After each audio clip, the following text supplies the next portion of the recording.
Your brain does not know the difference between what you say to yourself and what others say to you. Let me say that again. When you look in the mirror and mutter, "I look terrible today," your brain processes that the exact same way it would if your worst enemy said it to your face. Same stress hormones, same neural pathways, same emotional damage. Dr. Ethan Kross at the University of Michigan proved this. Self-talk activates the same brain regions as external conversation, which means every morning, when you stand in front of that mirror and mentally list everything wrong with you, you are literally bullying yourself at a neurological level. And here is the brutal part. Your brain believes repetition over truth. You could be objectively crushing it in life. But if you tell yourself, "I am not doing enough" every single morning, your nervous system will create a reality where that feels true. Carl Jung understood this 100 years ago. He called the mirror the doorway to the unconscious. Not because it is magic, but because it is the one surface that forces you to confront the narrator in your head. That narrator, it is running the show. And you have been giving it the wrong script. This is not about positive thinking. This is not about affirmations that your mind rejects the moment you say them. This is about understanding that every word you speak to your reflection is a command. Your unconscious mind is recording and executing. Most people do not realize they are programming themselves. They think the voice in their head is just commentary, background noise. It is not commentary. It is instruction. And if the instruction you give yourself every morning is "you are not enough," "you are behind," "you are failing," then that is the reality your nervous system will construct for you. Not because it is true, because you keep saying it. Until you make the unconscious conscious, it will direct your life, and you will call it fate. Carl Jung: your greatest and most beautiful journey is the one that leads you back to yourself. Subscribe to Deep Psychology and hit the like button, and let us walk that path together. You have already begun sensing this. That is why you are still here. You have noticed that the voice in your head does not match the person you are trying to become. You have caught yourself mid-sentence, mid-criticism, and wondered why you are so harsh with yourself in ways you would never be with anyone else. You have stood in front of that mirror and felt something shift in your chest. Not quite shame, not quite sadness, something older than both. Recognition. The recognition that you have been at war with yourself for so long, you cannot remember what peace felt like. This is not weakness. This is the first stage of awakening. What I am about to show you is not an affirmation practice. It is not positive thinking. It is a mirror protocol that Jung himself would have recognized as shadow integration in its purest form. By the end of this, you will understand why the first 60 seconds in front of a mirror determine the energetic frequency you operate on for the next 16 hours. And you will know exactly what to say to shift it. But more importantly, you will understand why you have been saying the wrong things for so long, and what that has cost you. Let us talk about energy. Not woo-woo manifest your dreams energy. I am talking about the measurable frequency you operate on throughout the day. Energy, in the Jungian sense, is not motivation. It is not enthusiasm. It is the psychic charge that determines whether you move toward your life or away from it. If you start your morning with "I am so behind," or "why do I even bother?" your brain tags that as a threat. Cortisol spikes. Your sympathetic nervous system activates. You enter the day in survival mode. And survival mode has one objective: to get through the day without being destroyed, not to create, not to connect. not to grow, just to survive. But if you interrupt that pattern, even for 60 seconds, with intentional language, you shift from reactive to responsive, from survival to presence. One study from the Journal of Personality and Social Psychology found that people who practiced self-compassionate self-talk showed 32% less rumination and 26% better emotional resilience under stress. That is not a small edge. That is a completely different operating system. And it begins with one question. Here is the test. Tomorrow morning, before you check your phone, before you brush your teeth, go to the mirror, look yourself in the eyes, and say out loud, what do I actually believe about myself right now? Not what you want to believe. What your default programming is. Most people have never done this. And when they do, they are horrified by what comes up. I am not good enough. I am running out of time. I am a fraud. I am too much. I am not enough. These are not thoughts. These are verdicts. And you have been delivering them to yourself every single day. Drop that raw belief in the comments. No filter. Because here is the truth. You cannot change a program you will not acknowledge. Now I am about to show you the exact 4-step mirror protocol that reprograms this in 21 days.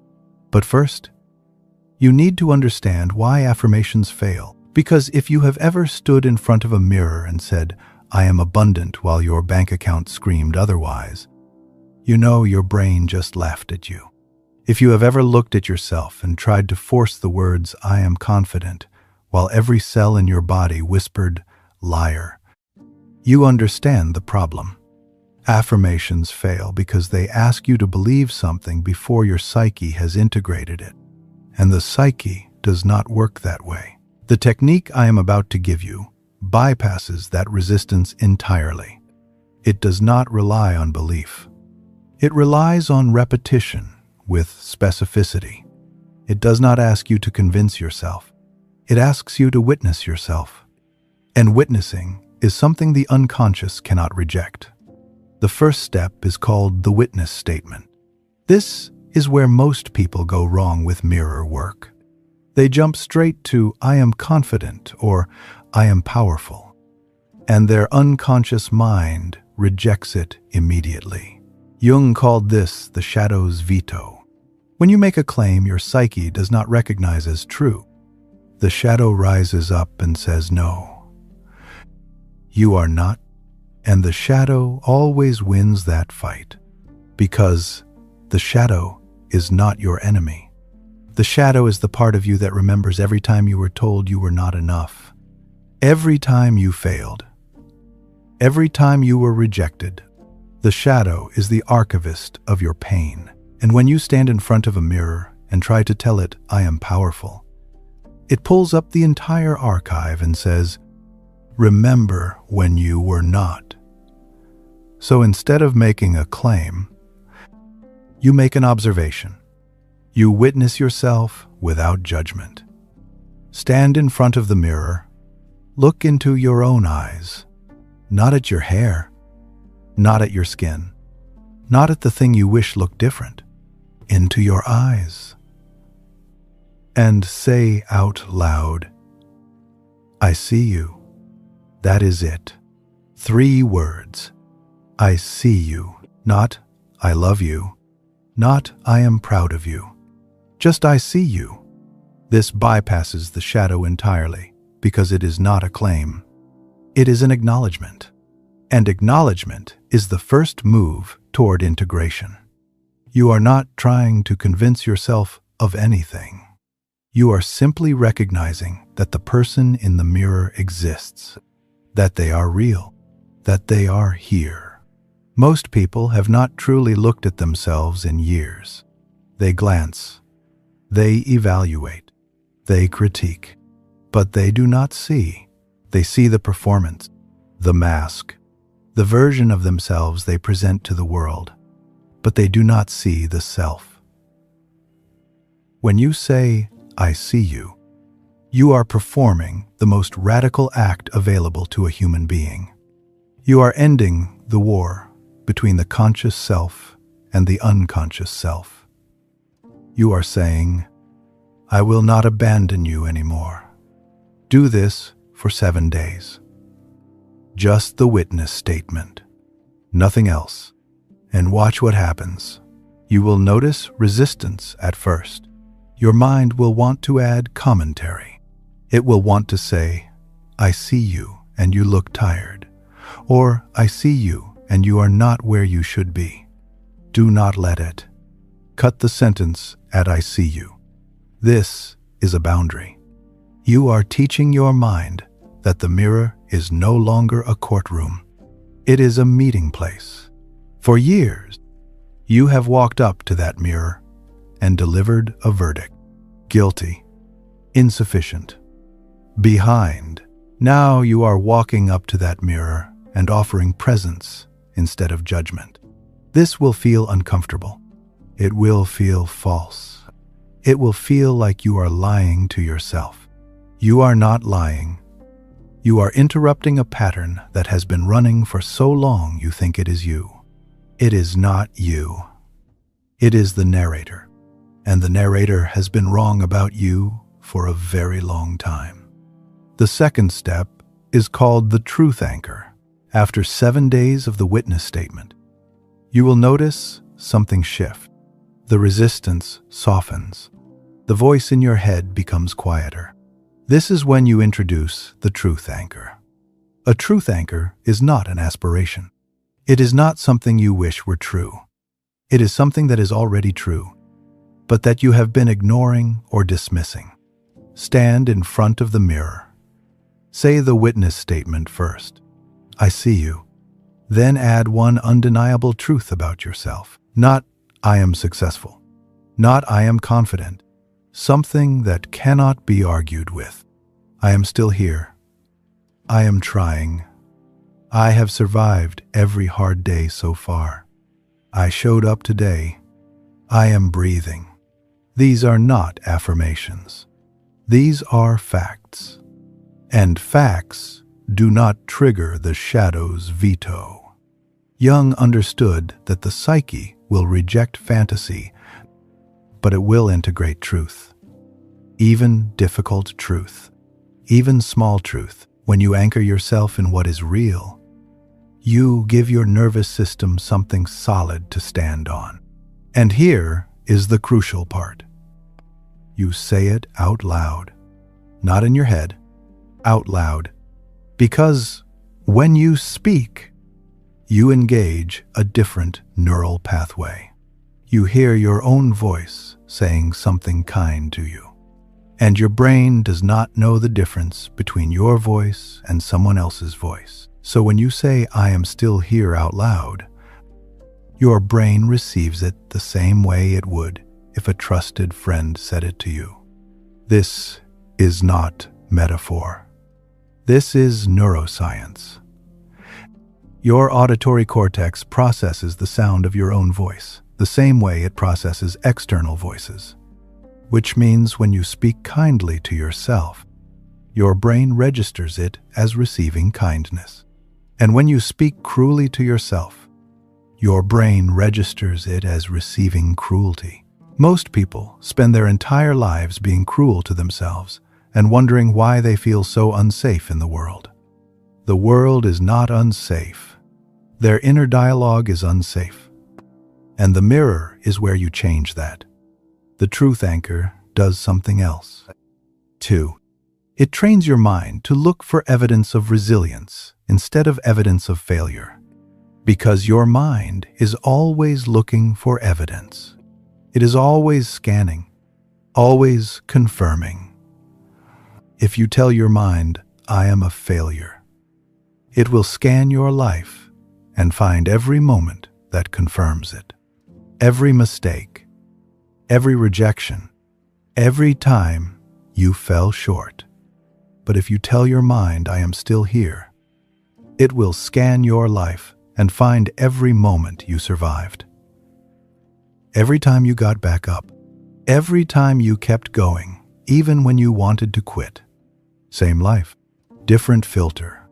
The truth anchor reprograms the filter. By day 14, you will start noticing thoughts you have not had in years. Thoughts like, I handled that well. I am doing better than I thought. I am stronger than I give myself credit for. These are not delusions. These are accurate assessments.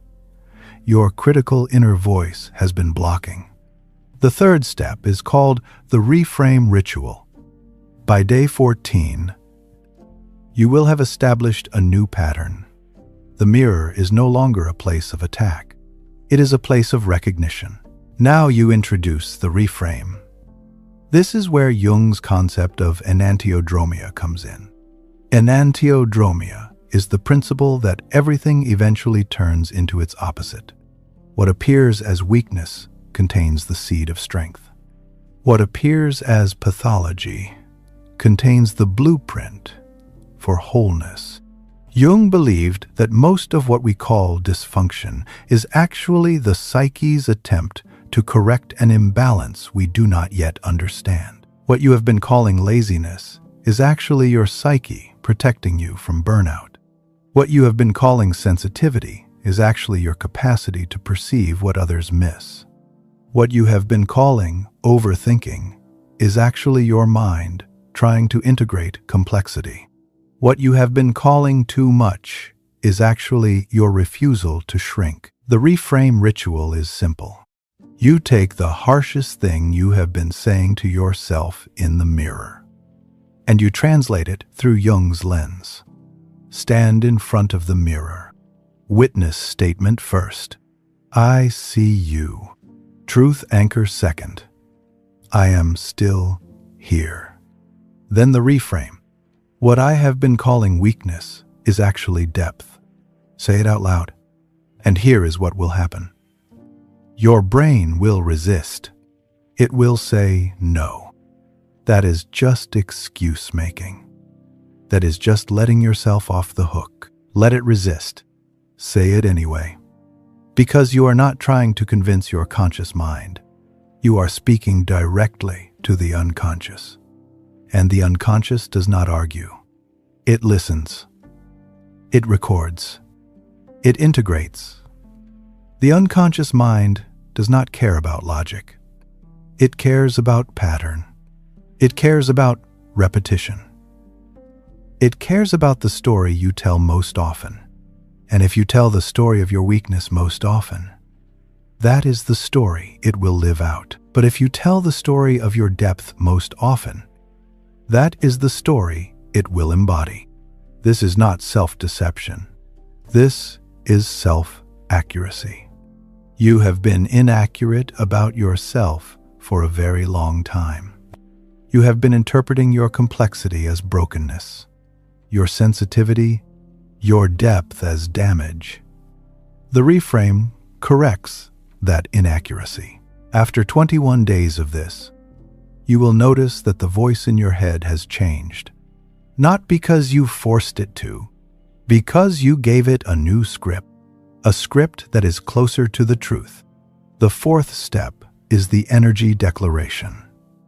This is the final layer, and this is where the protocol becomes irreversible. By day 21, you will have built a new relationship with your reflection. You will have stopped treating the mirror as an enemy and started treating it as a threshold. Now you declare the energy you are stepping into, not the energy you wish you had, the energy you are choosing. Stand in front of the mirror. Full sequence. I see you. I am still here.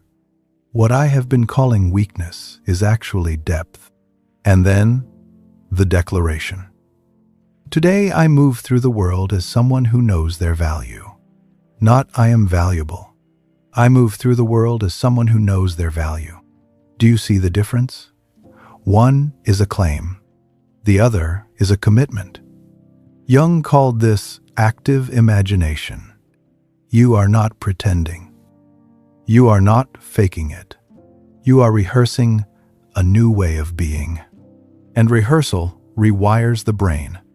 When you say, "Today, I move through the world as someone who knows their value," you are giving your nervous system a directive. You are telling it how to orient. You are not asking it to believe something. You are telling it how to behave. And behavior precedes belief. This is the part most self-help gets backwards. It says you must believe first. Then you will act. Jung understood it differently. You act first. You rehearse the behavior. And belief follows. Because the unconscious learns through action, not through thought. When you walk through the world as someone who knows their value, even if you do not feel it yet, your nervous system begins to register the feedback. People respond to you differently. You hold boundaries you would have collapsed before. You speak up in moments you would have stayed silent.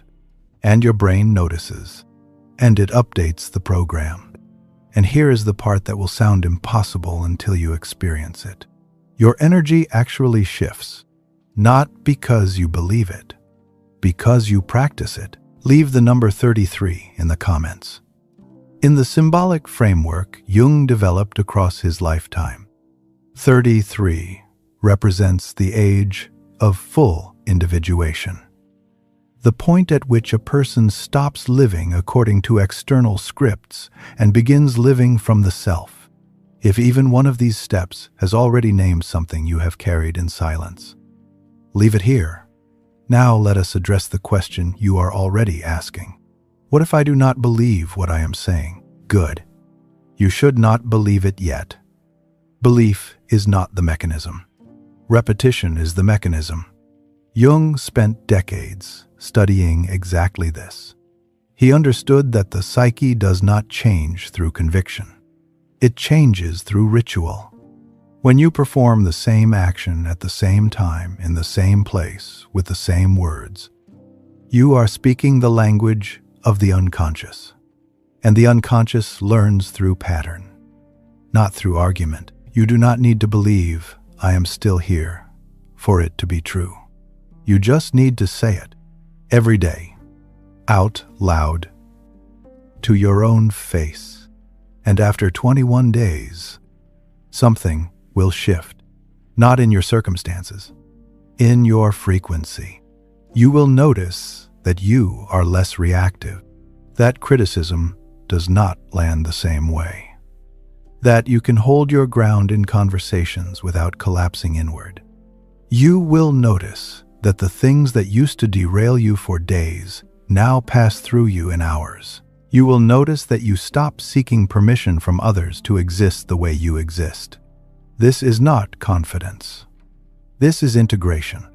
You are no longer at war with the person in the mirror. And when you are not at war with yourself, you stop seeing the world as a battlefield. Here is what most people misunderstand about mirror work. They think the goal is to like what they see. It is not. The goal is to stop abandoning what you see. Because every time you look in the mirror and say something cruel, you are telling your unconscious that it is not safe to be seen, that it needs to hide, that it needs to perform. And the unconscious hears that, and it obeys. It creates a life where you are always performing, always hiding, always waiting for permission to exist fully. The mirror protocol reverses that. It says, you do not need permission. You do not need to be fixed. You just need to be witnessed. And the person who can witness you most powerfully is you. Jung said that we meet ourselves time and again in 1,000 disguises on the path of life. Every time you avoid the mirror, you are avoiding one of those meetings. Every time you criticize yourself in the reflection, you are rejecting one of those disguises. But every time you stand there and say, I see you, you are accepting the meeting. You are saying yes to the person you have been running from, and that person has been waiting for you. Not the perfect version, not the version you think you should be, the version you are. Flawed, complicated, trying.